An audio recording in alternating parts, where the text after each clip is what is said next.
Damaging flooding in the Northeast where the rain has finally stopped. But as you can see, as we take you out live to northern New Jersey, the misery is not over yet. A whole lot of flooding out there in the city of Wayne. And all of this same scenario could play out across the country in the for the next couple of days. CBS's Whit Johnson is in hardest hit West Warwick, Rhode Island with the latest. Good morning, Whit.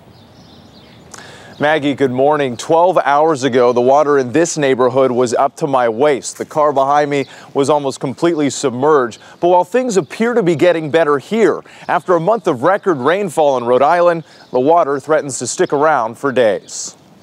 It wasn't just the storm of the century. Rhode Island officials call it the worst flooding in 200 years. 3 days of record-breaking rain devastated entire neighborhoods and forced hundreds of residents from their homes.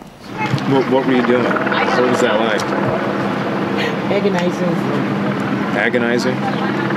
And not just for homeowners. Business owners like Mary Kay Jenkins lost $30,000 in wedding gowns at her bridal shop in Peabody, Massachusetts. People don't realize that, you work so hard to get where you are and then it's just gone just like that. But I won't give up. I won't.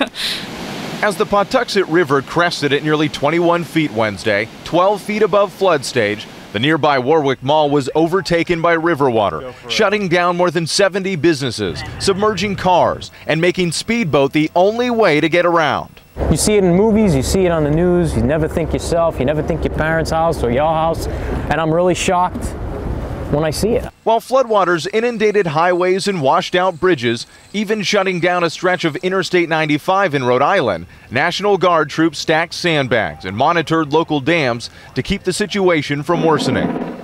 Overwhelmed sewage treatment plants prompted officials to ask residents to stop flushing toilets. The biggest concern now, what to do with all the water. After days of rain forced them out, many residents are wondering when they can get back in. It's unlivable. We can't get in and out of the house, so it's a bit of a problem. President Obama has already issued an emergency declaration in Rhode Island ordering federal relief aid. Tomorrow, Homeland Security Secretary Janet Napolitano plans to visit the state to assess the damage. Maggie? What a picture. Whit Johnson in West Warwick, Rhode Island. Thank you, Whit. A lot happens early on The Early Show, weekday mornings on CBS.